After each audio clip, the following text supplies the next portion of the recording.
So almost those people who are sincere, they are already on time. And let me introduce Tripurari Sharma. Tripurari Sharma is a graduate from National School of Drama from 1979 batch, if I'm not mistaken. Yeah, and same year has Gopi Desai, as well as a couple of Dolly Ahluwalia was also your batch, I suppose.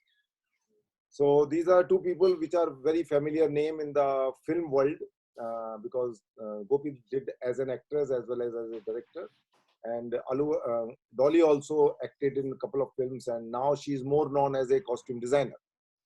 So Tripurari ji has been directing theatrical production, and most important is writing plays. But beside that, she has scripted the two films for Govind Nilani and one of the film for Ketan Mehta, Mirch Masala. So she has a varied interest in terms of writing as well as directing and scripting for feature films. So it's wonderful for us to have you, ma'am, here. So today's discussion is primarily focused on the Stanislavski's method system. So it's a very vast topic, but we will see how we can cover it today in this 2-hour class. So it's all, what in the end for 20 minutes, we will see some question answer from the student, which I'm moderating. So we can start with you now. So you can start the lecture. Okay, thank you, Naresh ji. Good evening and welcome to all of you who are in here. And well, I hope you will find this useful, what we are going to talk about. You know, this is the first time that I am doing something like this. We are the opening batsman. You know, I've never appeared for a serious test in my life. The only interviews I ever gave were in NSG, that is about all. And both for my admission and for my job. So, but when you are preparing for an entrance exam, I'm sure it is something serious. And it should be serious because you're taking all this effort. And so it cannot be thrown away. So I tried to be, you know, focused, matter of fact, and clearer in my head. Because, you know, when we've been using the system and applying and using it in our own way, we dilly-dally, we alter, we improvise with the system also. So now that won't do here. So I've tried. I would also, in between, I interrupt in between, I'm sorry. Students can switch on their videos, but they can keep their audios off so that ma'am could see some of the faces who are. Yeah, right. I'd love to see you all. Yeah. But switch on your video. Okay. Great. Okay. We will become more lively. Yes, it does, of course. And I can even, I'll know to whom I'm talking and whether I'm making sense or not. And I will try that. Some things, and of course, you can ask me questions. And if I don't know the answers today, I will look up. Which will be very rare. Check the books and I will mail them to Naresh ji and he can forward them to you all. So I would be happy to, you know, help in those ways also, that if there is something that I can not do today, but I would do it later, if it is necessary. Also, excuse me for two things. One is my throat. The other is that I'm looking up notes. I've made my notes. So it's required is helpful for the students. So, you know, just so that I don't drift here and there. Because as you may be knowing, I have been an acting teacher. तो हम अपने हिसाब से भी बहुत कुछ करते हैं, तो वो नहीं हो इसमें. अच्छा, English, Hindi mix. What? I think the English would be a good idea because many students are from down south. Okay. And all the Hindi belt people are good enough to understand. 10% in English, right? So, okay. So we will stick to largely English. You asked it, otherwise I would have forgotten to. I should have. Yeah. So today we are talking about the master, the master of acting, and the person who actually, I mean, we have a system in India, the Natya Shastra, but in modern times, in contemporary times, a system of acting for the modern actor. And I think that is very, very crucial because all other systems are in relation to what this system developed. Stanislavski was born in the, in the later than mid, about 1868. And he lived till 1938, which means he saw a lot of the Industrial Revolution, he saw the First World War, he also saw the Russian Revolution.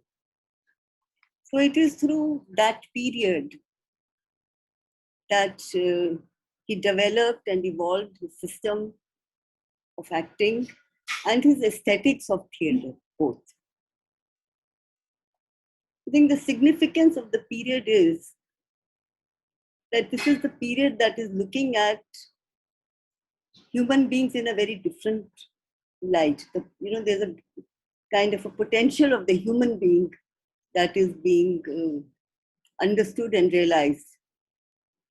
And Stanislavski's whole system is about how to create a system of acting that would make the ordinary man or ordinary woman or ordinary person a subject of theatre and a person or a character to be played on stage. Not kings and queens, not opera characters, but real everyday life characters, how they could be brought there. So this is why the little bit of the period that I shared with you. Now, he himself was born in a fairly rich family. They had 2 theaters, but like most of our actors here too, when he took to acting, I mean, he was interested in circus, puppetry, the family allowed, there was some training also that he took. But when he was acting under the false name. And the name by which we know him is actually that name. It is not the name given by the family. So this is the name by which he was known as an actor. And that is the name that he is remembered by also. So he worked with a lot of groups and he experimented, not exactly experimented, but tried out different things as an amateur actor till he was about 33. And around that time, he had a meeting with the person, a playwright, also an actor trainer, Vladimir Danchenko, with whom he had this meeting. And they say that this meeting lasted for 18 hours, in which they discussed various aspects of theatre. Now, Stanislavski's concerns were basically in his own performance how to remove the blocks that an actor encounters and how you can prevent your performance from becoming mechanical and how you can feel the flow of emotion each time you play the role. So these were some of the questions in his mind. And Danchenko also had a lot of questions and they wanted to create a theater that would have a unity of all the elements, the aesthetic unity of all the elements. Now, this is very important because you see, till electricity came in, you know, only a small space would be lit up just to make the actor visible. But once the whole stage was visible, then the actor was problematic. You know, Edward Gordon Craig has written a whole book on this, that how the actor is a problem to theatre. Because what do you do with this entire space? And how does the actor relate with this entire space? So the whole thing about the totality of theatre, the mise en scene, the whole setup in which the actor has to find a place for himself or herself and be part of it. So this was a challenge of their times. At the same time, they wanted to break away from cliches and performances where only a certain fixed kind of way of performance, which would often fan the vanity of actors. You know, if somebody is good looking, or somebody is this, or somebody is that, so all those qualities would be enhanced. So rather than that, to really have a totality of purpose to the performance and to create a different kind of theatre. So that was their ambition, aim. So this is what brought them together. A search for overall aesthetics of theatre, to develop an ensemble spirit, group working, and to develop a system of acting that would sustain an actor through different performances and through a long life of performances. You know, be there and be able to perform for years and years.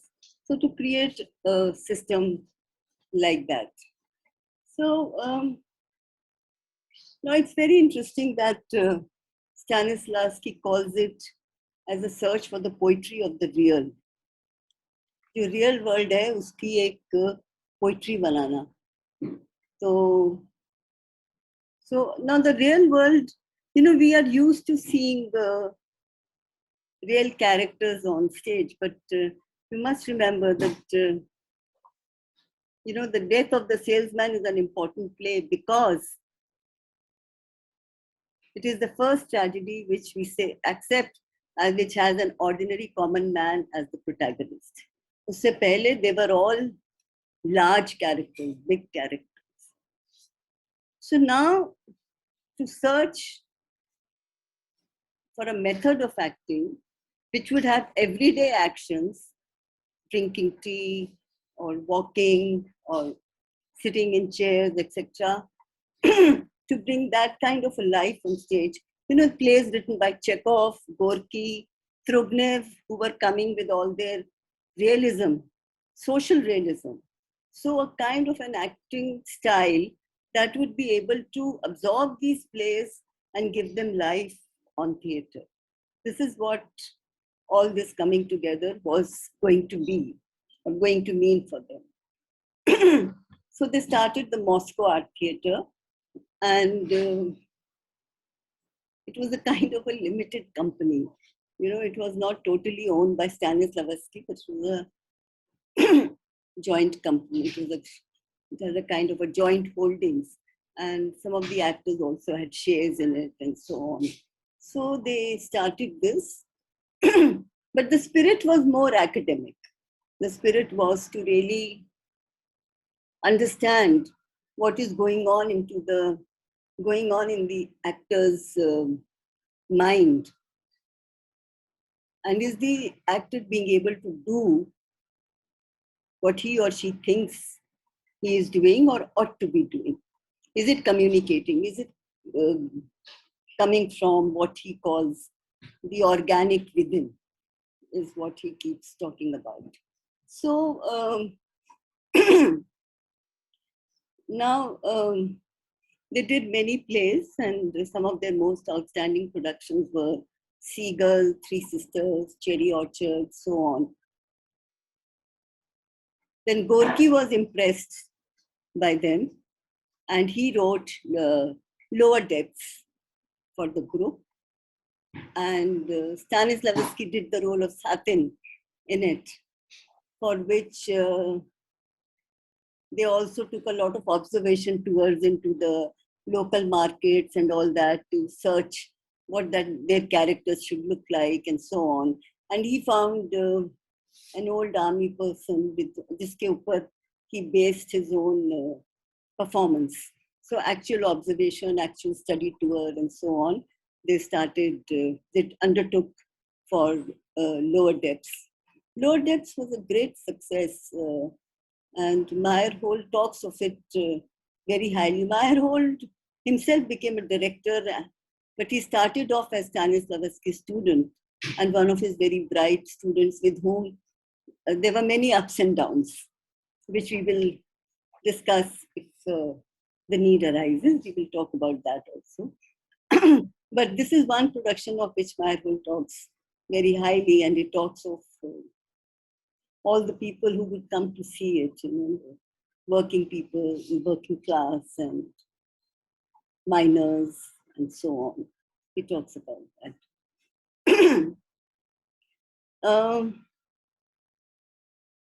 I'm rushing, I'm not going a bit fast about his details, about life details. Now, in 1905, the revolution was picking up. And there were some atrocities and some police firing took place. And Stanislavski was one of the people who signed a letter of protest against that violence, against police violence. So their work was threatened and interrupted. And so Stanislavski decided to fold up, and they made it to close for a while, and they came to their first tour to Europe. Now, this was proved to be a historical tour for the company, because they received an enormous reception. All the theatre people and theatre-going critics and theatre practitioners saw their work. And everyone had nothing but admiration for them. To the extent that most of them feel that Three Sisters is the first piece of theatre that can be said to be a unified and harmonious whole. Even a person like Gordon Craig, who did not believe in realism, he is all praise for this production, because he feels that all the elements came together in a way: the lights, the sound, the sets, the acting, the emotions. They all came together in such a beautiful way that there was a sense of completeness to the whole thing. It was not as if some actor is standing out, some actor is somewhere in the shadows, something is, the emotions are being, forced like that. There was ease in the performance. There was a sense of comfort in the performance. There was a smoothness in the performance. And yet it was gripping and it reached out. In this tour, he made many friends also. And one of them was Gordon Craig, who then later came to Russia and designed the sets for Hamlet for Stanislavski. And he also came in contact with some psychologists and so on. And one of them was Ribot, who was at that time talking about affective memory. And then his talking of affective memory led to the development of what Stanislavski later came up with, a term, emotion memory for the actor. So this tour was very stimulating in terms of creatively giving them a good feedback and also opening up more thoughts and ideas and concepts for them. It was also on this tour that Stanislavski suddenly, because for whatever reason, maybe because of the number of performances or whatever, he felt that he himself was performing mechanically and that he was not getting that creative impetus from his own performance. So this led him to revise or reflect or think about the way he was performing. Now, two things were very clear. One, that he had moved very much away from the despotic director approach, where the director seems to know everything and does everything. And he creates without taking support of the actors. He had moved beyond that, in which he had created a kind of a system where initially it is the cast that is helping the director in exploring the play and so on. And in the second phase, it is the director who is helping the cast to find their bearings in the final performance. So this was something that he could say that he had achieved. But the second thing was developing a thorough line for the character. A thorough line means having a track for building the character on which the actor could place his character through physical actions that would take him along from the beginning till the end. So as many characters there are, those many tracks the director and the actors are laying. And all these tracks are interacting with each other while the performance is going on.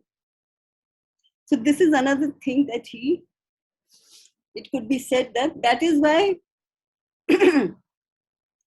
Three Sisters was a harmony, as people said, because all these tracks were there and they were all complete tracks and they were interacting with each other smoothly and taking the play through these interweaving, which the actors were able to handle with great capability, you can say. So now, but there were many more questions in his mind, and questions in his mind like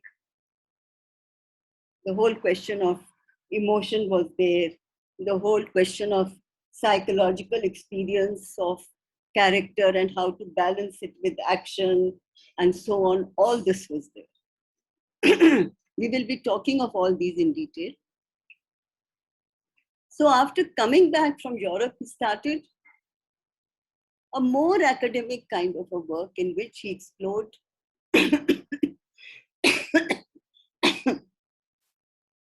more the process of performance through rehearsal. How to make the rehearsal a process where the understanding of the text is possible. Not that you begin with having the text understood and so on, but where through the rehearsal process, you figure out what it is all about. Which means for a long period, the actors would work not so much with the lines as with the situations, not so much with what they were saying, but what they were doing and how they were interacting. And there was a phase in the rehearsals when they wouldn't talk. And it was just by communicating by glances and looks that they had to make things happen. So that was the phase, it was a phase in rehearsal. And after that, he brought in the lines. So it was a very long rehearsal period. Sorry. So it was a long rehearsal period. And during that, he discovered many more dimensions of acting. And only after that, brought the play in public, and it was a huge success, and it was accepted very well. What was the name of the play, ma'am? The Month in the Country. Okay. Trubnev. Okay. Trubnev ka play, Month in the Country. Now in 1914, when the World War broke out, they were in Munich, and they had a very tough time. And with great difficulty only, they were able to come back.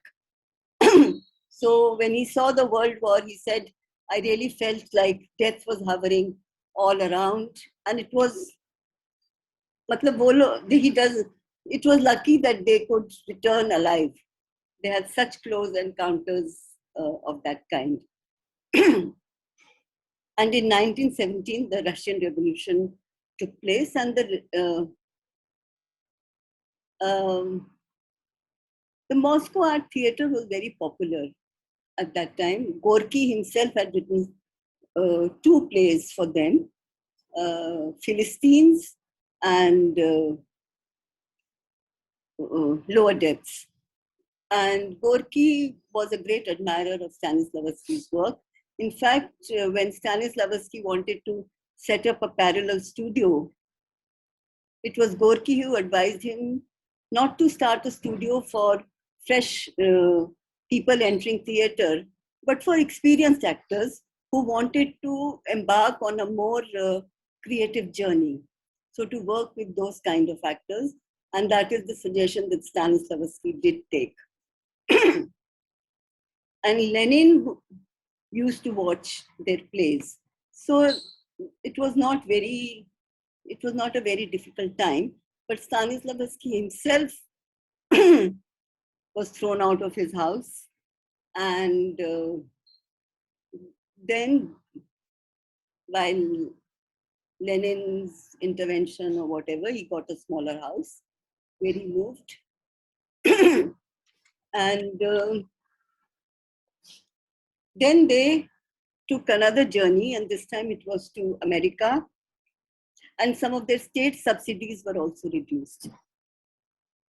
They traveled to America in 1923, and this is the time when people like Lee Strasberg, Stella Adler, and so on, who saw their work and were very impressed, and who took on some of the theories of Stanislavski. And between America and Europe, the group was there for about a year and returned to Russia in the next year, 1925. And after that, Stanislavski was not very active. He also had a heart attack on stage and so on.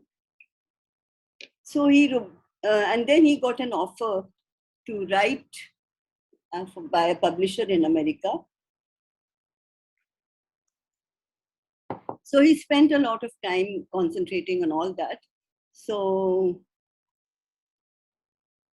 they say maybe that is why he did not come in the notice of Stalin, but I cannot comment much on that. But ironically,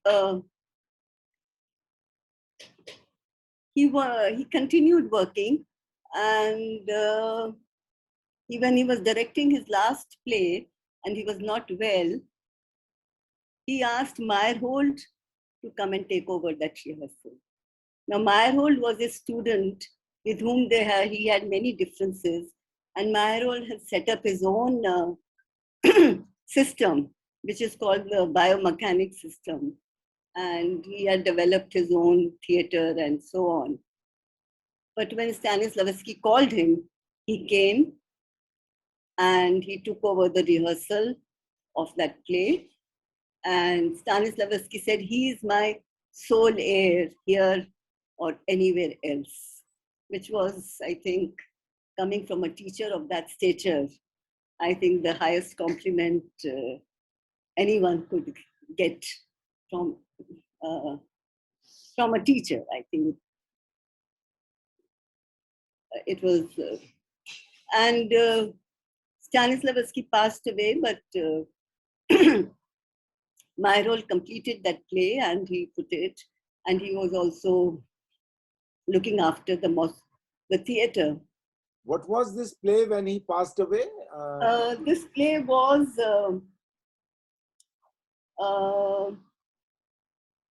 I will just tell you.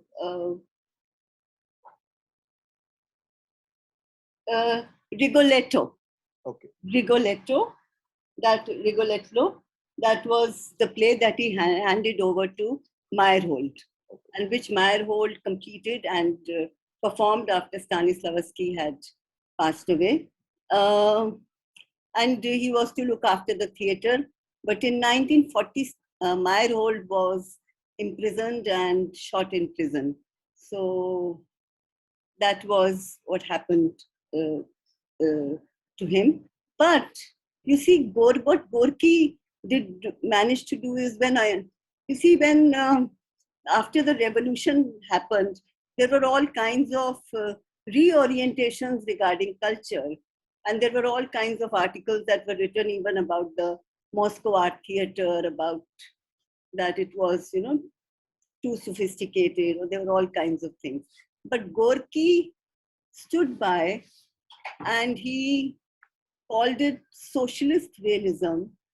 And because of Gorky's efforts, socialist realism became the official accepted aesthetic style of performance for theater in Russia.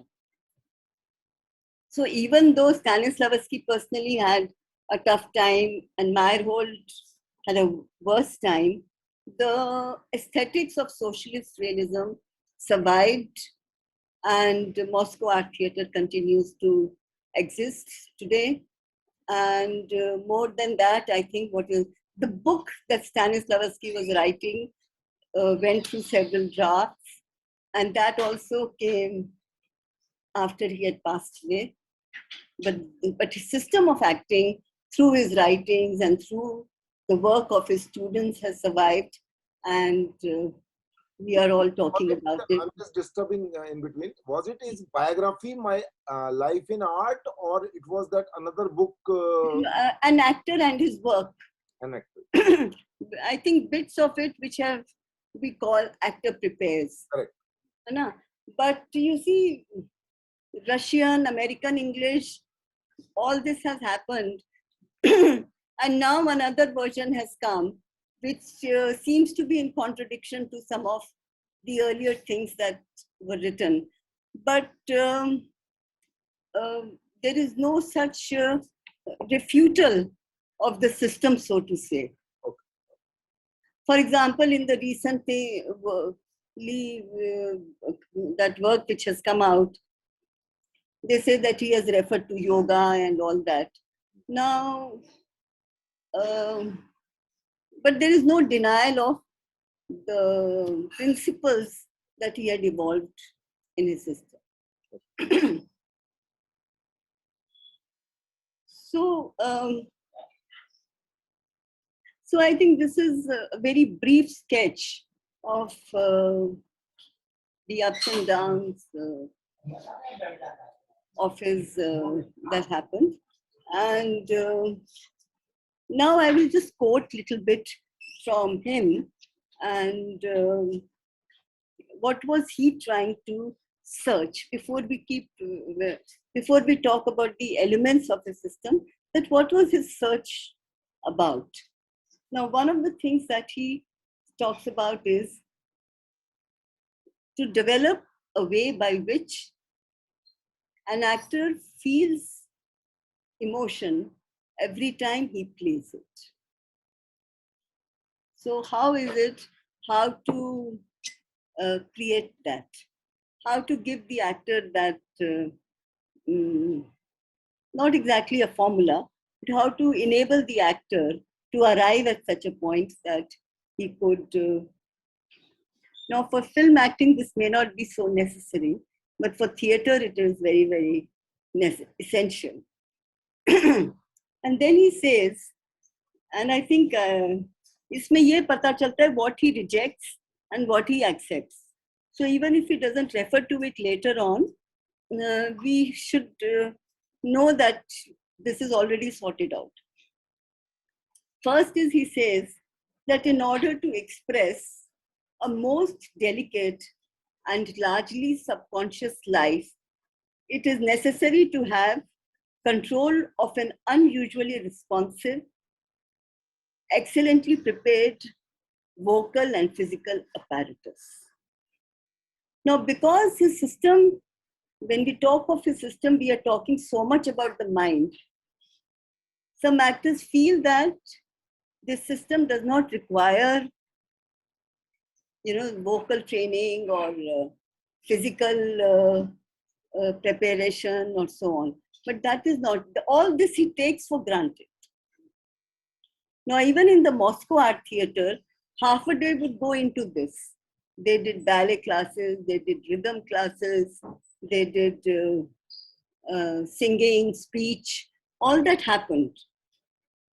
And then they had the acting classes where they worked on their own blocks or their own difficulties or whatever were their problems regarding acting, which was sorted out in conversation with the director. But this remains, this is important, and this remains important even in this system. Just because it talks of the psychology of an actor and the psychology of a character does not mean that he's saying that there is no physicality to it or there is no vocal toning of the character. He says right in the beginning that this is necessary. And he talks of creating an organic base to the performance. Now, when he says organic base, it is something that will grow from within. Now, he talks about, he says, if you work with the mirror will show you from the outside, but the mirror will not give you the inner life. And he totally rejects this habit in actors to, physically talk. मतलब अपने आप जैसे होता है ना, work up, you work yourself up, you clench your hands, you bite your teeth, to get into an emotion, and it looks very intense and all that. But he rejects it because he says this is from the outside and you're forcing yourself, and it is not coming from an organic relationship with your performance or the content of your performance or your own building of the character. So, उसमें से नहीं आ रहा है. So it is false acting. Yes, you may be torturing yourself and you may be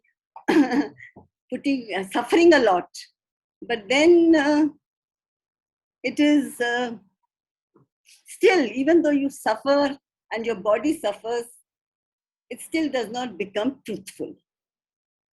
It may be real for you, but it is not truthful in the sense of the aesthetics of performance. Because right in the beginning, he has said, we are searching for the poetry of the real. So it doesn't fall into the category of becoming poetry of the real, according to him. And but what he does accept as part of the process is that an actor, for example, might, when he is working on his role, in the initial stages, reads the play, reads about the period, reads about when this play was performed and so on. And he develops a kind of a impression of this character. And then that impression, you see a picture of the character, and then you try to imbibe that picture. You try to imbibe that portrait inside you. You imagine that his hands will probably, have very broad gestures. So you try to get that broadness in your hand or things like that. So he says, well, that he is willing to accept as part of the process, though he says that this might lead to a very perfect picture, but the picture may be cold. Can I ask something? Is it a kind of imagination which Yeah, comes into a play for an actor, that he will think and he will try yeah. to imagine how the actor would be, how the character would How the character would be, and he then sort of gets it into his own system. You know, we do an exercise like this, particularly for, I mean, I did with my actors. Um, uh, when I was doing a play based in 1857, now that is historical and so far away. And then my actors, modern actors in jeans and shirts, and how will they imagine these huge soldiers and whatever. So the exercise was that this person is coming and he is from that period. You imagine such a person. Now you follow that person. And as you are following, you try to copy that person. So you know what happened? Actors ka stance badal jata tha. They would start becoming broader. Something would happen to the spine. Then they would be imagining somebody bigger, broader, sturdier. So their own muscles would shift. So it is a process which is not exactly what he is talking about. But what I'm saying is that this is something that he accepts as part of the process. He doesn't give it full marks, so to say. But he says that this um, might be within uh, of the phase of preparing, particularly because the French actors at that time were using apparently some of this.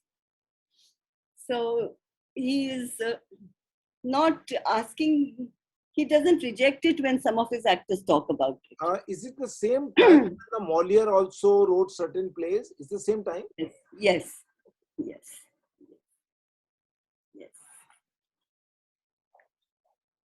Now, so, as I said, um, physical intensity without organic connection, he has rejected.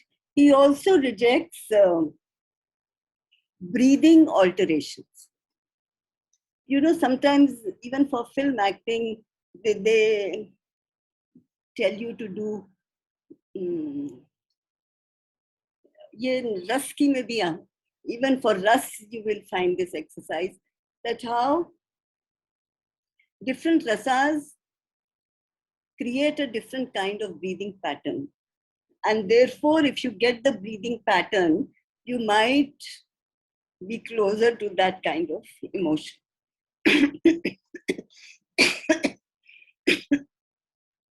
But he rejects even that. He says,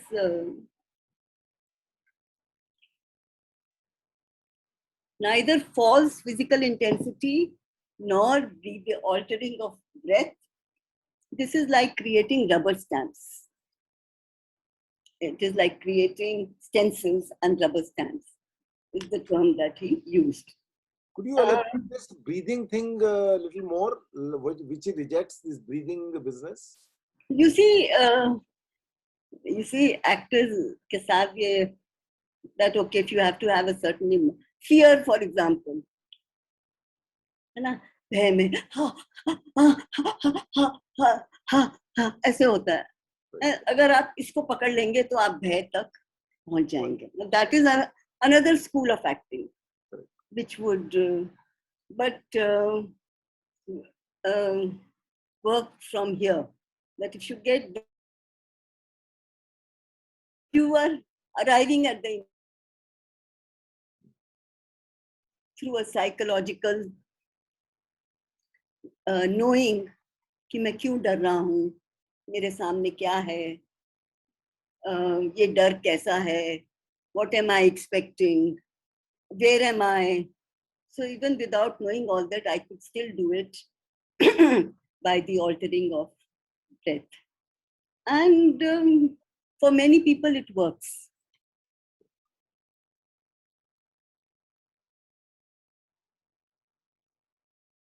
I don't know, but it seems to work for cinema. Yes. They like to do it. A little over, but they like to do it. Yeah. So Because the camera can fill in a lot of gaps. Correct. Correct. But he rejects. So I am going by what he rejects and what he wants to. And the second, which he rejects very, very strongly, is using the theater for showing off yourself. And he says that you should never, you think again why you want to come to the theater. If you're coming there to show off your hands and your beautiful feet and your beautiful face or whatever, then this is not the place. Are you coming here to serve art or exploit it for your personal ends? So this is also one thing that he very, very clearly rejects, that this is not the place to come to exhibit yourself. This is a place where you come in search for creating life, other people's life or whatever. But you're not coming here to exhibit yourself. So this is a very strong no from him right in the beginning. So now we talk some of the things that are part of his system. And I have brought in one thing that he talks later, but I have brought it in first because I think it should come first. I mean, I sort of think that is the beginning. And that is the solitude in public. That what an actor needs to do is carry his or her solitude in public. Now, what this means is, and we will talk of it more in detail maybe a little later, is that the creative moment of the actor is in public. Now, a writer can sit at a desk and write. Painter can be anywhere and paint. An actor can also rehearse in isolation. But his moment of creative expression is only when he is performing in public. So the presence of the public is always there in the creative, in that moment when the actor is creatively expressing himself or herself. Now, in public, to be able to carry with you your solitude. That is, for me, and I would say, the first condition of being an actor. Because the moment somebody is watching you, something happens. Even if you try not to be affected, your muscles will stiffen somewhere, kuch back mein ho jata hai, kuch ho jata hai. You are not, you're 100% as you are, as you would be in your solitude. But an actor has to be that. And with experience, you find actors developing it by and by, which means that you don't allow the presence of the audience to interfere in your creative energies. You are neither nervous, nor do you overact, nor you play to the gallery, but you are able to do as you plan to do, as you ought to be doing. Can I ask you something? So when Yeah. you say solitude is basically a lonely moment, a moment when he's alone. But when you perform, you know that there are so many people out there. So when he says that solitude in public, is it what you should ignore the public and act, or you should know subconsciously that there is a public, but don't react as because you are waiting for their reaction also about your performance? Solitude. Because actor knows that if he is going to do something comic, he knows that this is the moment when people would react. Yeah. So is it that you should not bother about that and you perform, or you should subconsciously take it back in your mind? No, he means what he means. Yeah. What he means is you should not get affected by the presence of the audience. Got it.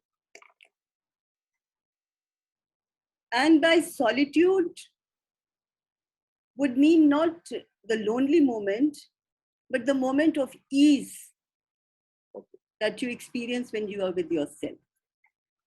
For example, if I rehearse in my room, and then I have to perform on the stage. Now, would I be able to do it as I am supposed to do according to me? That easiness should also be there, as if you are performing in your house when you are performing alone. Yeah. For example, if I am going to sit on a chair on stage, will I be able to sit on that chair with the same comfort as I sit on a chair in my house? Unless I have to show my discomfort. So will I be able to carry solitude feeling on the stage? So now this is, I think, which every actor by practice sort of gets it, and that is why actors keep saying, "Hame aur shows chahiye, hame aur shows chahiye," because the more they go in front of the audience and they get used to being there, I think their performances blossom more and more, unless they start going off track and start playing to the gallery or whatever. If they don't do that, then their performance is good. More ease would come in their performance. Now, so for this, he gives one solution. And one solution is that always find something to hold your attention on this side of the auditorium. मतलब auditorium की बजाय आपका ध्यान stage पर रहे, इसके लिए keep yourself busy on stage. You know, co-actor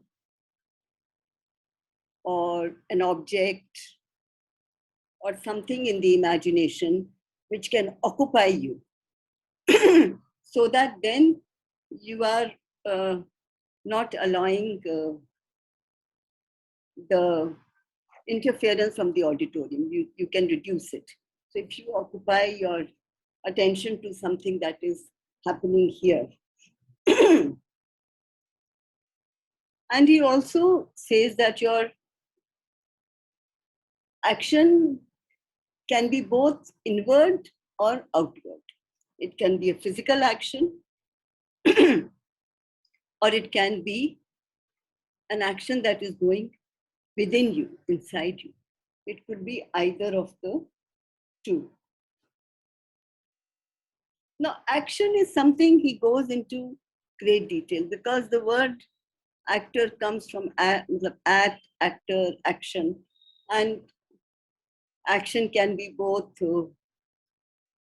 internal, it can be external, it could be either. And there's a very famous exercise of his, which is called the brooch exercise. Now, in this, which exercise? Brooch exercise. Looking for a brooch. एक brooch ढूंढना है.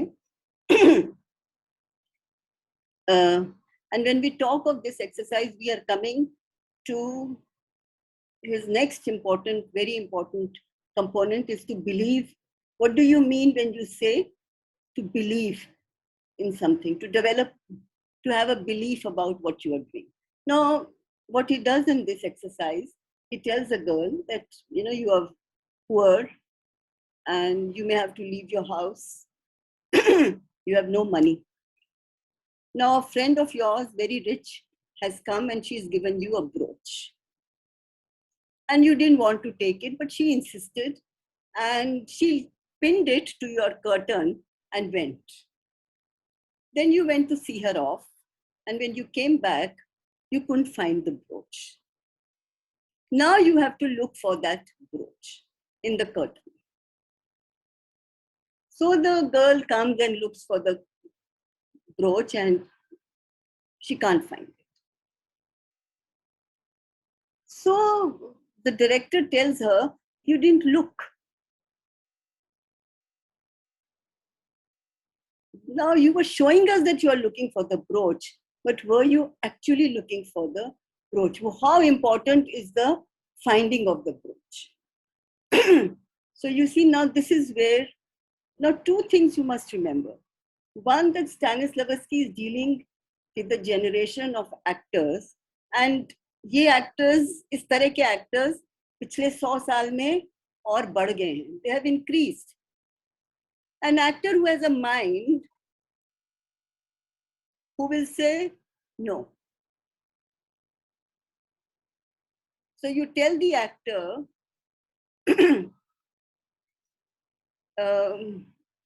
there is when I do this exercise, there is a cupboard in front of you. Is there a cupboard in front of you? And the actor says no. And I say, okay, is there a cupboard behind you? Actor says no. Is there a cupboard to the right of you? No.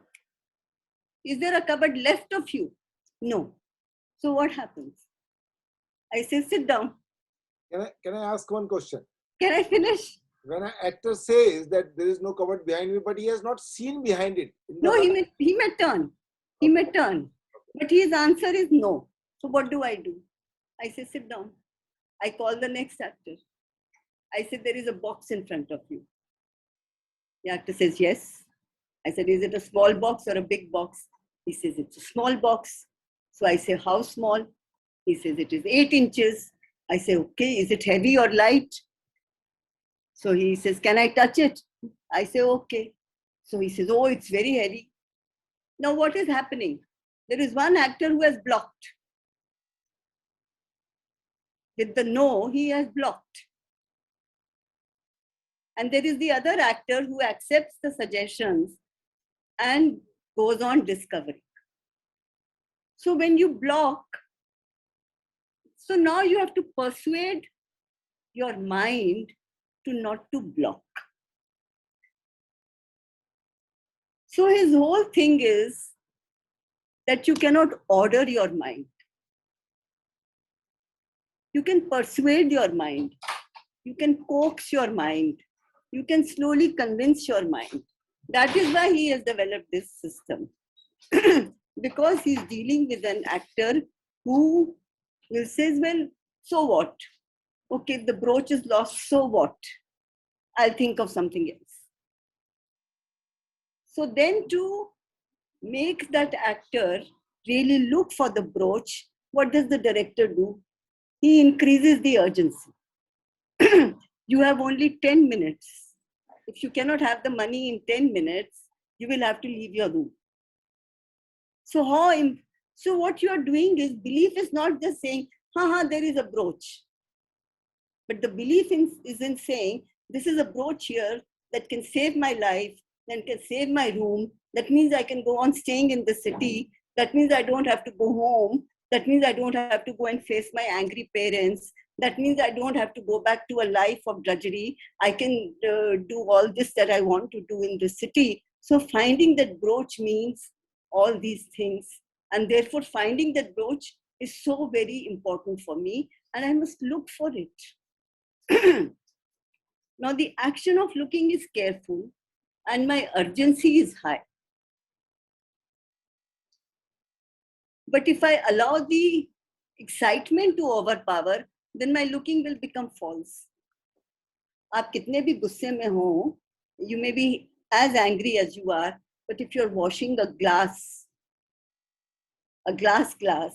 you cannot afford to be angry on that glass. It will break.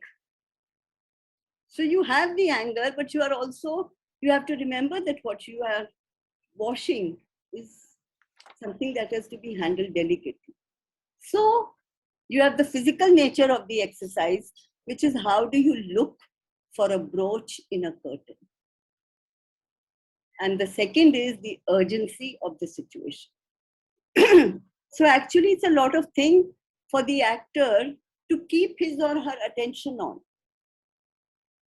If he or she can believe, so what all this is, what is the feeling? The feeling is not coming from the looking. The feeling is coming from the foundation that has happened before the looking. And the foundation is that I have no money, I have to leave, and my very rich friend, very kind friend, has tried to help me out. Because if I don't find the brooch, then I have to pay her back. If I can't find them, how will I face her? It is adding to my troubles. So the foundation lies in my preparation before actually starting this action. That is the foundation that brings me to looking for this brooch and making the looking of this brooch important and real both. Important because it has a certain value for me in my situation. And second is the nature of looking for the brooch. I really must know. Because if I look for a brooch as one looks for a towel or as one looks for something big, then I'm never going to find it. The brooch could be in any of the pleats of the curtains, anywhere. So I have to really look carefully. So now this is what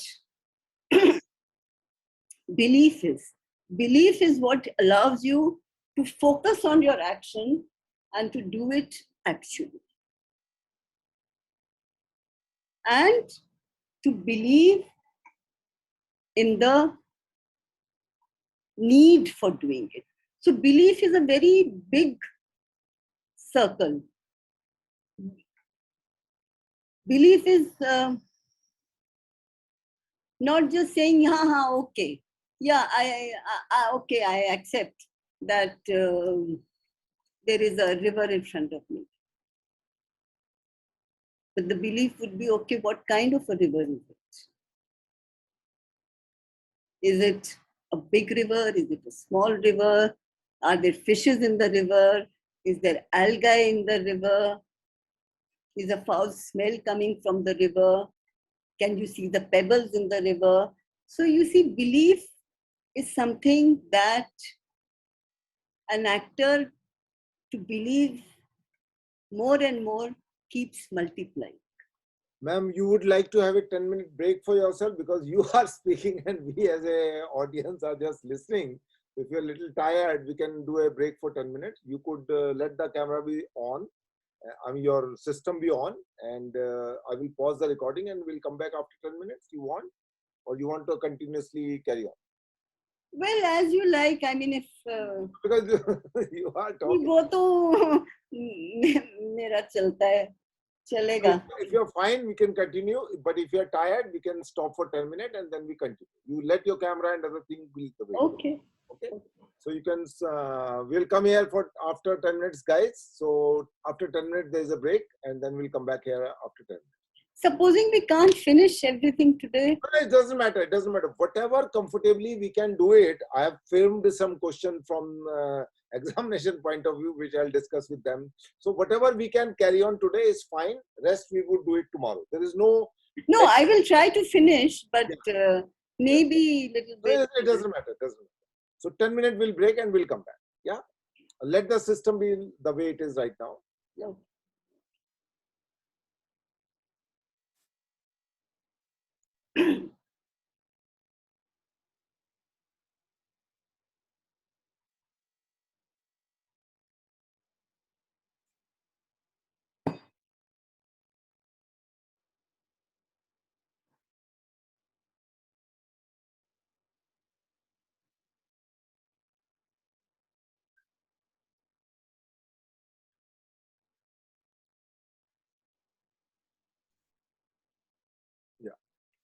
So guys, we are back and we will resume the lecture again. So ma'am, you can start from where you left in between. Okay. Yeah. Belief you was talking about. Yes. We were talking of the interrelationship between belief at one belief and action, and how belief lays the foundation for the action, for making the action real, actual, and important and significant. So the more you multiply your belief, the more you enhance your belief, the more weight your action is likely to carry.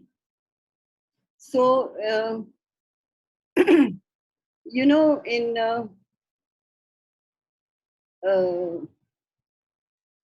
this play, Aadhe Adhure, this girl, Binny, she is trying to open a cheese tin. And she's opening and she's hoping that it will open before the mother comes and she can have, and Papa may come and she can make the sandwiches. So, you know, it is the opening of a cheese tin. But apart from that, she's trying to make, hoping for a new beginning. That Mama will come, maybe Papa will also come. They both like cheese toast. Maybe we will all sit around like a family and have some cheese toast and tea together and feel like a family after a long time. So I think that action carries with it a very big foundation. So now it is for the actor to either just make it like the opening of the cheese tin, or whether you can carry the foundation of the broken home and a hope, a desperate hope for a new beginning. So that would depend on the actor. So this is the difference when you, the amount of belief you put in. Of course, the actor who is just opening the cheese tin is also believing that I am holding a cheese tin and I am opening a cheese tin. So that is one layer of belief, one level of belief. But the belief can have many layers, and it can also have many psychological layers depending on how much you can put into it. So, and if she cannot open it, she says to the brother, why don't you do it? Now, depending on what foundation she has given to her action, this line will come out. If she is really struggling for a new opening and hoping, and it's not opening, and she feels, well, it'll never happen, and then she says, well, why don't you do it? So now there it is something big, or it is, I can't open, you open it. I remember watching this play, I just interrupt in between, when Ankurji was heading the Sambhav group and Manoj Pava played the lead for the Aadhe Adhure in Shriram Center basement. This was first time I saw the Aadhe Adhure over there. Such an amazing production in that small space. Even I could not imagine now that how they managed that very, very amazing and interesting program. Manoj Pava used to look very, very handsome in those days. Yeah. You must be knowing more about it. Yeah, I do. So now this is what, so the action is not giving you the feeling. The feeling is coming from the foundation that you have given to your action, which is your belief. So if you're trying to just get the feeling from the action and feeling that this line is coming out of her frustration of not being able to open the cheese tin, no, it is not that.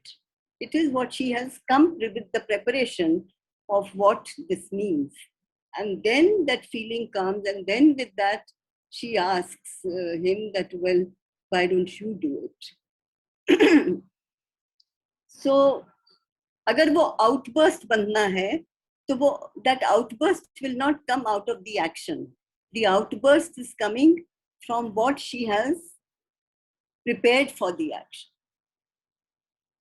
So this is what belief does, is that it gives us the foundation for our actions. And it takes us through those actions. So belief is not just accepting. It has layers of imbibing. And as I said, keep multiplying. Like he said to that, like in the brooch exercise, supposing it means that you have to go back home, supposing it means that you have to give up your city life, supposing it means that you will have to go and face angry parents at home. So then your need to find that object is enhanced more and more. So this is what is the actor's homework, to cultivate belief also.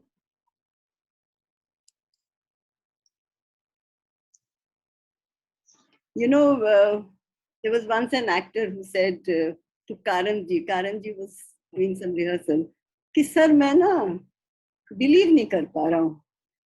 तो कारणजी ने कहा ठीक है, कितना time लगेगा? तो उसने कहा मतलब?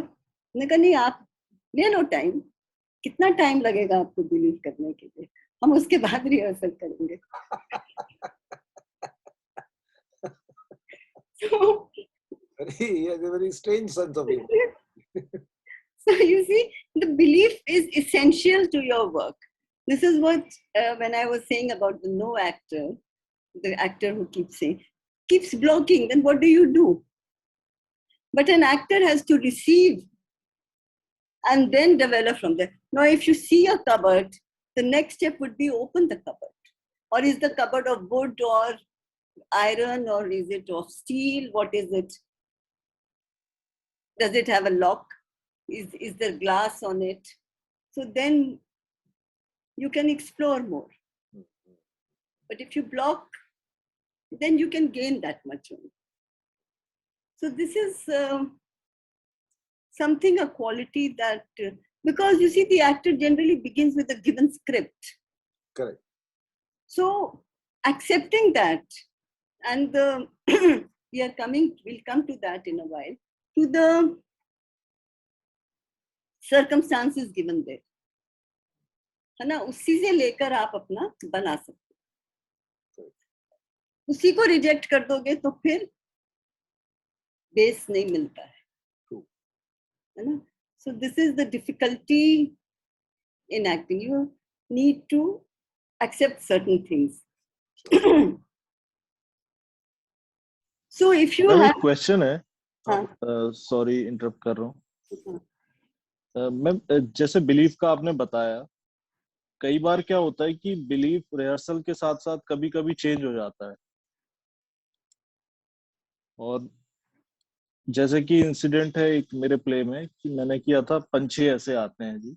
तो उसमें एक सीन था जब सरू को अन्ना एक थप्पड़ लगाते हैं, वहां पे लाइट ऑफ होती है. तो मैम वहां पे कई बार ऐसा होता था रिहर्सल में कि मेरा कभी कभी 2 बार ऐसा हुआ कि वो स्लैप करते नहीं थे, मैं अन्ना प्ले कर रहा था उसमें. तो ऐसा होता था कभी कभी. So what is your question, Vyom, now? तो मैम ये कभी कभी होता है कि बिलीफ चेंज हो जाता है, या फिर हम जो हमने बनाया होता है कि हम बिलीव कर रहे होते हैं उस एंगर को और उस रीजन को जिस पे हम एक्ट कर रहे हैं, तो कभी कभी चेंज हो जाता है. चेंज हो जाता है या बन नहीं पाया उस दिन, या जी ऐसा होता है कि कई बार रीजन 2 हो जाते हैं, या फिर हम उसे बदल के बिलीव नहीं कर पाते. ऐसा कुछ है जो कंफ्यूजन होता है मैम ऐसा?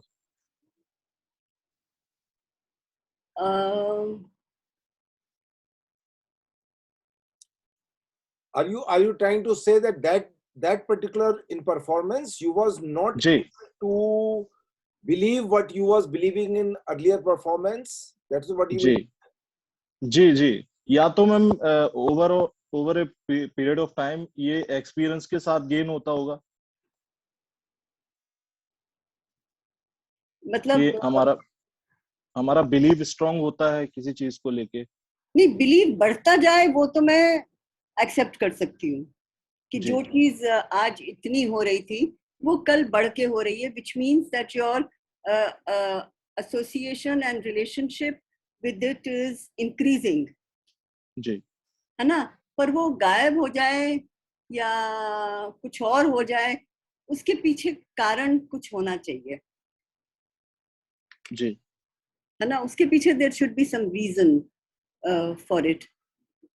or is it that उनको तरस आ गया, जी उन्होंने जी। देखा कि ये हाँ मैम, जैसे कि वो सीन ही है कि सरू शादी के लिए मना करती है और अन्ना उस पे एंग्री होते हैं और वो एक थप्पड़ लगाते हैं उसको।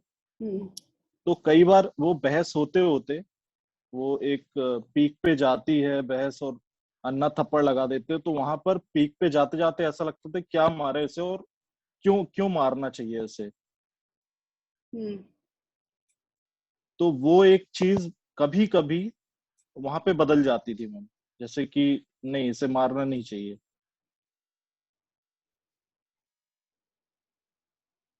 I think it could be just because of the intensity of the performance of the intensity other of actors ji also. the other ji actors emotion का की इंटेंसिटी की वजह से शायद नहीं हो पाया, it may have ji been. जी जी जी। क्योंकि वो ऐसा मोमेंट था मैम जहाँ पे वहां पे कट होना ही था और लाइट्स ऑफ होके वो सीन बंद होना था। बाकी और भी जगह जहाँ पे चीजें थी जहाँ हम चेंज कई बार कर लेते थे ऑन प्ले, और वो सर भी समीप सर जो हमारे डायरेक्टर थे उन्होंने अलाउ भी किया कि इसे आप कर सकते हो अगर ऐसा है। बट वो चीज ऐसी थी कि उसे करना जरूरी था और उसको फिर हमें करना ही चाहिए कि वो थप्पड़ है तो उसे मारना है वहां पे लाइट ऑफ। तो उसका रीजन कभी कभी ऐसा होता था कि कई बार नहीं मारना है, तो वैसा होता था मैम। तो वो बिलीफ का क्या था बिलीफ मैं का या दूसरे एक्टर की इंटेंसिटी को देखकर जी वो हो गया, जी ये पॉसिबल है। क्योंकि जो आपका बिलीफ है that should give you the as the words of Stanislavski are foundation for the action. So if that is your action, then it should give you the foundation for the action, which means that actor has not उसकी अपनी जो convictions हैं उस character की, उसको वो convictions और बढ़ानी है। मान लो अगर वो disagreement में है इससे और वो इनसे प्रभावित हो रहा है, तो उनका अपना जो कन्विक्शन का चार्ट है उसमें उनको अपना और बिलीफ गहरा करना होगा for that moment, which may be different from his personal belief, है ना। तो ये एक कारण हो सकता है कि वो अपने कैरेक्टर के जज्बे में रहने की बजाय वो को एक्टर के उससे प्रभावित ज्यादा हो गए। That might be because since the feelings are the result of that which has gone before the action, they are the foundation for the action. They give you the inner justification and they make your action logical, coherent and real, and the feelings emerge out of this. The feelings do not emerge out of the action itself, but they emerge out of your preparation for the action.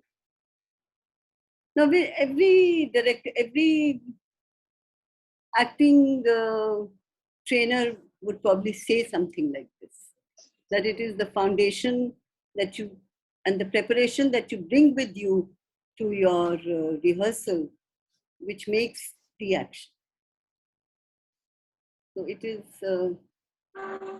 or makes the action go somewhere like that. And to make this happen, now since we are talking of this difficulty, what Stanislavski has talked of and what we all talk of a lot is the magic if. Yeah. That you use the magic if when in such situations or in any situations. And he says that you apply it to a role and you ask yourself, what if? What if? ऐसा है कि नहीं पता नहीं, but अगर हो तो कैसा हो? What if? Now this is very important because, as I said earlier, that he's talking of the mind of the actor. And he's talking of a way to get the mind to work along with you rather than work against you. You know, these days there are all these discourses on YouTube and they all talk about how you have to keep your mind not to work against you. Now, Stanislavski also found a way where your mind can work along with you. And he came up with this thing that maybe this little word if is the solution to it. No? And he says, this is also very interesting, that I will read out a passage from the book.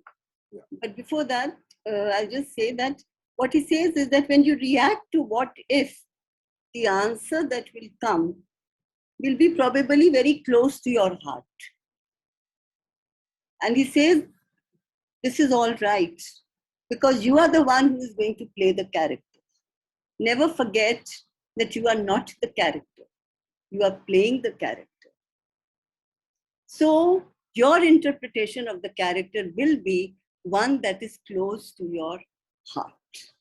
So this is something very interesting that he says. Not once, but many times. He says, whatever will be your reaction to what if, it will come from resources close to your heart, near your feelings. Whether it is your conscious or unconscious self, it is very difficult to say. What we are doing is, we are using conscious methods to tap the unconscious. So this what if is giving you a lever in the conscious self. It is allowing your mind that little space. And with that, you are going deeper, one layer deeper into your own feelings. I mean, you know, what if there is a madman outside? What will you do? We are not saying there is a madman outside. Because if we say there is a madman outside, you will say, no, how can there be a madman outside? There is no madman outside. So, wahan block ban gaya. Now, supposing I had told my student not that there is a cupboard in front of you, I would have said, supposing what if there was a cupboard in front of you? Then maybe my student would have found it easier to imagine a cupboard. Because this what if brings you into a neutral space. It doesn't force things on you. So I will read out, I thought it would be nice to read out from the book. Please do. Yeah, sure. It's very important to underline those parts for us. This word has a peculiar quality, a kind of power which you sensed and which produced you in an instantaneous inner stimulus. The supposition of danger is always exciting. It is a kind of yeast that will ferment at any time. Take into consideration also that this stimulus comes about without force and without deception. I did not tell you that there was a madman behind the door. On the contrary, by using the word if, I frankly recognize the fact that I was offering you only a supposition. All I wanted to accomplish was to make you say what you would have done if the supposition about the madman was a real fact, leaving you to feel what anybody in the given circumstances must feel. You in turn did not force yourself or make yourselves accept the supposition as reality, but only as a supposition. With this special quality of if, nobody obliges you to believe or not believe anything. Everything is clear, honest, and above board. You are given a question and you are expected to answer it sincerely and definitely. Consequently, the secret of the effect of if lies first of all in the fact that it does not use fear or force or make the artist do anything. On the contrary, it reassures him and encourages him to have confidence in a supposed situation. This brings us to another quality. It arouses an inner and real activity and does this by natural means. The important characteristic of if brings it close to one of the fundamentals of our school of acting, activity in creativeness and art.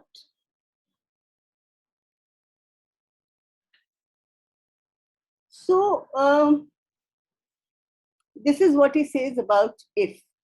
He says it gives you that little space that you don't feel that you are being pressurized or being cornered into a situation that you don't want to accept. So you're given a choice, but you're also given to feel the excitement of it. Supposing there's a madman outside, what would I do?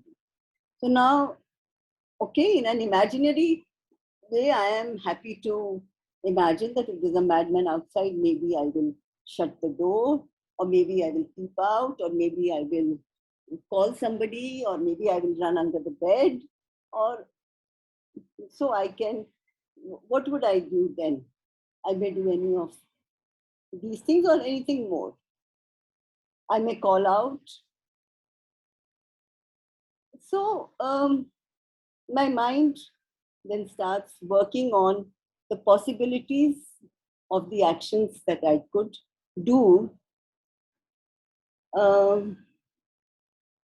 And then the other thing he says, now he talks of them, says, supposing you were to apply it to a role. And supposing the role is,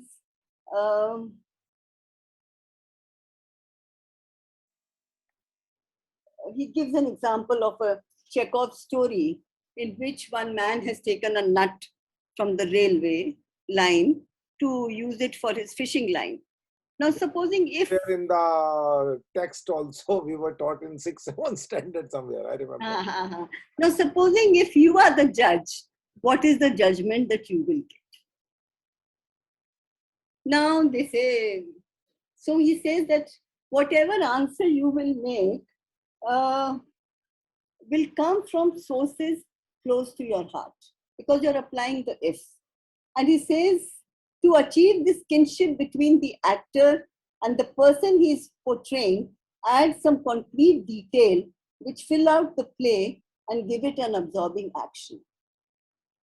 The circumstances which are predicted on if are taken from sources near to your own feelings, and they have a powerful influence on the inner life of an actor. And your experience of life will give you the direction towards what action you will take. So it is what you are in life does affect what action you will do. If you are given this leeway space of the if. So, that is why, and we will be coming to it again and again. We keep saying that actors need to broaden themselves and do this so that what answer or what action you arrive at has a has a broader significance. So you can, because it is important what you actually think and feel in life when you are put in a situation like this. And he says that the circumstances which are predicted on it are taken from sources near to your own feelings. So an actor cannot disregard his or her own feelings in the role that they are playing, or in the adjustments that they make to the role that they are playing. So an actor has to remember also that the actor is playing. Even when you are doing the character, I mean, you may get the nuances of the character and you can embody the character, but it is you who is doing it. So this thing of what are the resources? Ma'am, just one thing. Can you please tell me the page number from which you were reading? I know it's chapter 4, if I'm right. It is page 47, 48, 49. Okay, just thank you so much, ma'am. This is this actor preparation, if you have. Yes, yes, ma'am, I have it.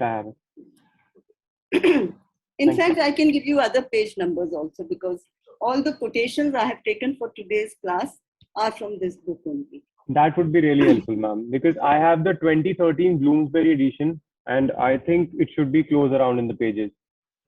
No problem. I could give you more pages. Thank you. Yeah. So he says that if, जो मैंने पहले कहा, but this is in his words, that it is a stimulus to the creative subconscious, the unconscious creativeness through a conscious technique. The technique is conscious, the decision is conscious, the mind is alert. You know, you're not acting in a trance. You are given a situation and you are given a probability, you are given a possibility, and you create a response to it, which you did not know that you will create. So it has come from a resource close to your feelings, of which you may not be aware a second before this was put before you. You know, that I will hide under the bed is something maybe I never thought I would do. But the moment this if came, and the moment I thought along the if, I did something quite unlike myself. But somewhere it must be close to me. That is why I did it. So this is it, that it is allowing you to draw from within you those resources and those responses which are you may not be aware of, but which are there and which come forth when you give it and you create this space. And this space gets created by if. Because if I would say there is a madman, and my first reaction would be, no, there can't be a madman. But okay, now this exercise has been given, so we have to do something. So okay, there's a madman, what will I do? I was reading my book, I will quietly read my book. So that could be another response. Are you getting my point? But this if gives me the freedom, greater freedom, to allow a search within myself. Because it's a game. If, okay, if. So if there is a madman, oh, maybe I will also act mad, and maybe the madman will get frightened and go away. I may give myself a leeway to that extent also. So rather than saying, oh, well, now I have to do something, so I better do something. No? I'll just respond, Tripurari here. I remember listening to one of the lectures of Osho, and somebody asked him a question now related to this situation. He said, if by twist of destiny you become Prime Minister of this country, what you would do? His answer was, I would immediately resign. So rest of the exercise get vanished. If you resign, then it's okay, over. Over, finished. So Anyway, so such kind of answer would be not permitted. You can't resign. yeah. You will continue for a few days, subjected to the condition. So if then you are asked to continue for a few days, what would you do? Yeah, the question will be reformulated in a more intelligent way. Nobody knew what he would answer. Nobody could think of his answer, so yeah. Stanislaus fell in front of his question answer sometime. I wonder. Good. Yeah, so, please. So that is how, because they keep saying all the time that he is talking of psychology and he's talking of this, but everything is to be done through, you approach the unconscious through the conscious. This is part of his method. आगे भी हम देखेंगे again and again, even about emotion memory. When we come to that it is not something gitch-pitch, that there is a whole process to it, and there is a whole system to it, and it's not manipulating the memory or distorting the memory or anything. So this is it, that he's developing these little tools by which you can tap those resources which are, say, the unconscious resources within ourselves. So this would be. Now, then he says that when you approach with the if, when you are making a role or anything, then the one certain thing that is given to you and which you should take and accept are the given circumstances. Now, the given circumstances are something that are given to you by the text. Now, this is very important. He says that the sincerity of emotion and feelings, they seem true only if they are conducive to the given circumstances. Like I was saying, that when I was doing the play of this play 1850 based on 1857, now the emotions that people felt then, say to the pork or whatever, the fat in the... That Sardar Patel you are talking about? No, this is my play, Azizun, that I had done long ago. So no, they are not the same that would be now. But the actor has to find what would be conducive in those given circumstances. Now, to find what would be conducive to those given circumstances, if alone will not take you. So what you need to do is you have to research. You have to find out more about that period. You have to find out what actually was going on, what were the thought processes, what were the beliefs, what were the convictions. You also have to feel like even if you say a play is set in Italy, what do I know of what Italy looks like? I must find out. I must look for the required pictures, in what period it is. So I must have all that which will enable me to see what all this character can go through, whether it is a period play, whether it is a geographical setting, whatever it is, I have to know more about it. So the given circumstances emerge from the play and the ambience which emerges out of the play. So that search or that research is very important. And the given circumstances is not just the story, it is the time. Time means period, but it also means which time of the day, which time of the year, you know, whether it is summer, winter, day, night. We are having this class at 6 p.m. in the evening. What if we were having it at 6 a.m. in the morning? You will have only one student. Naresh Sharma. Rest still sleeping, and they would think that tomorrow we will have a recording. So we will look at the recording at 9 p.m. after the breakfast. So you see, something will change. So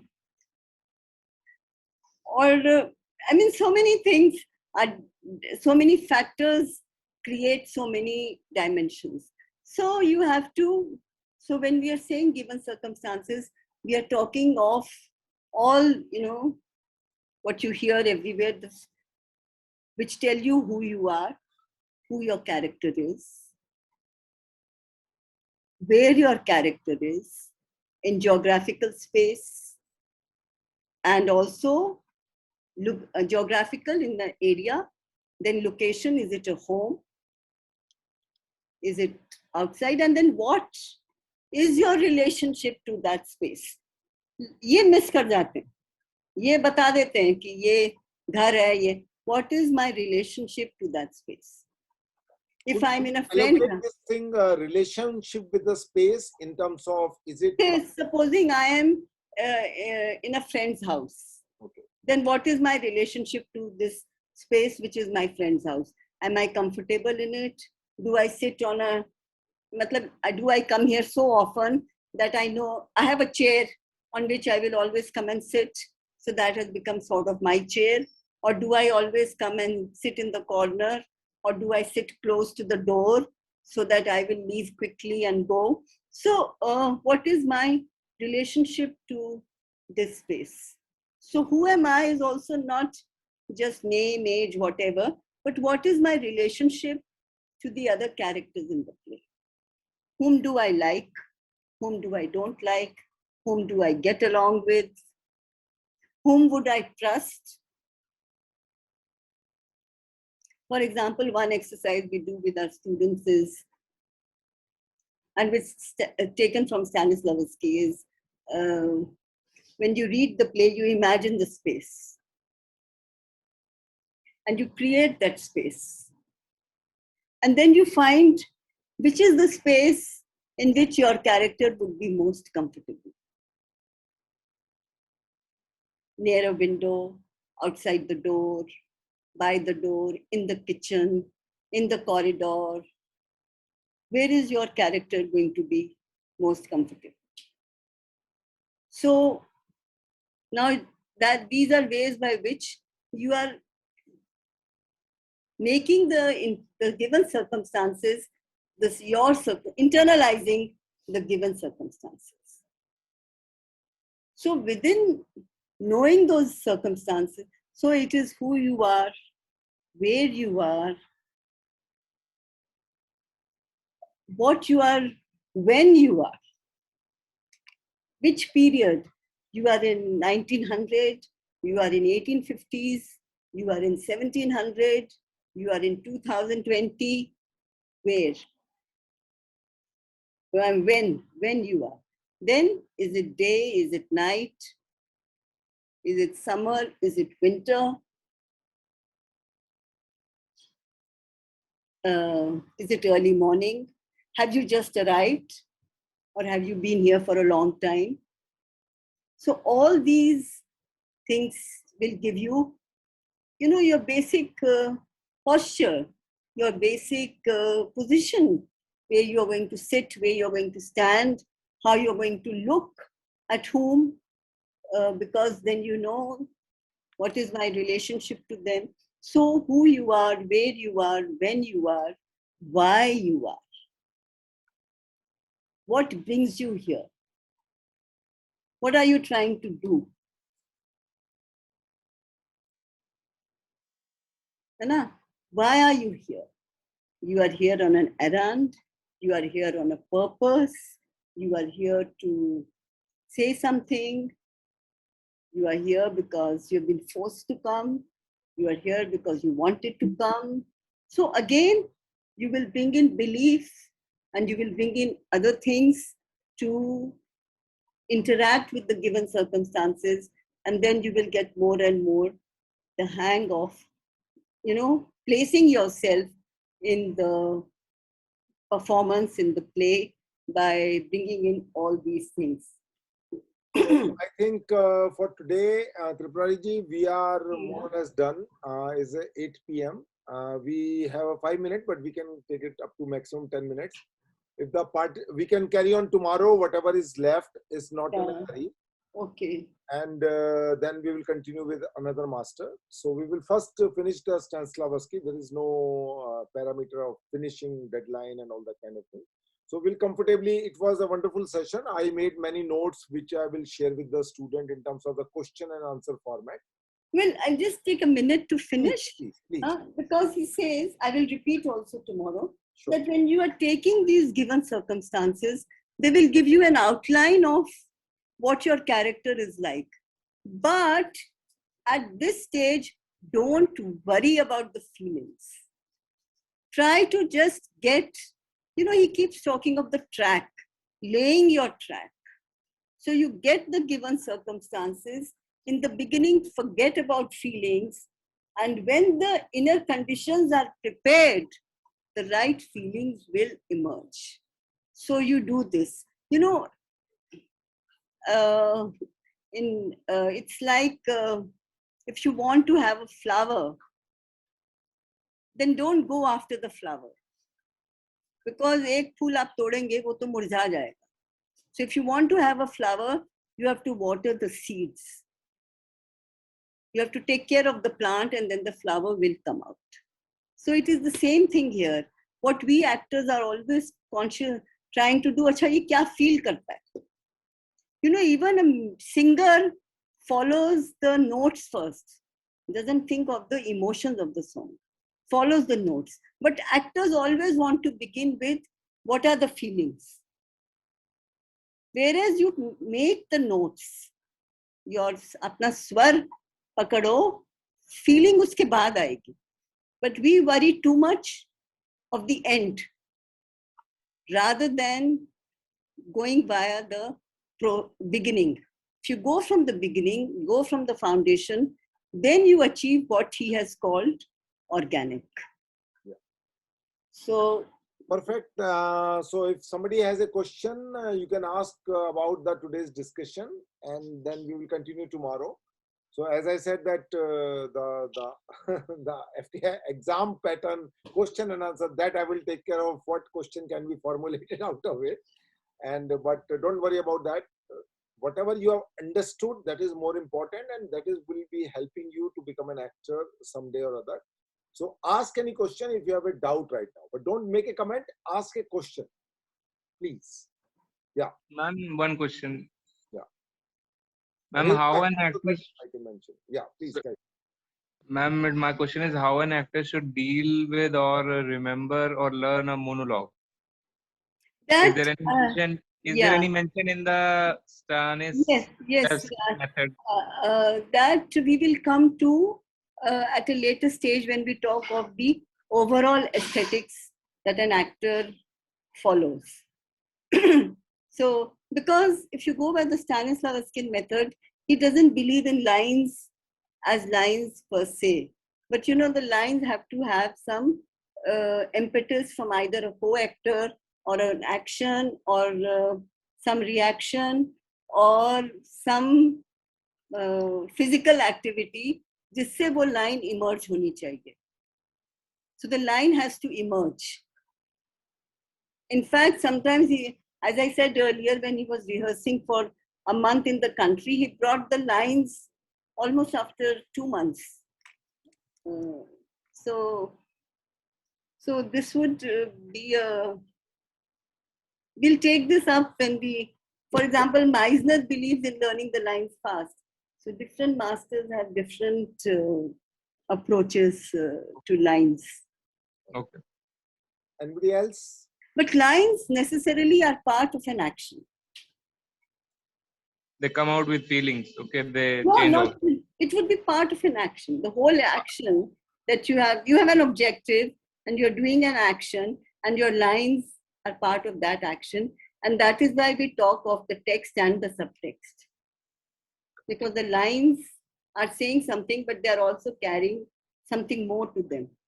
So then that gives you the subtext of the lines. Yeah. Anybody else? So perfect. We are sharp 8 p.m. We are on dot.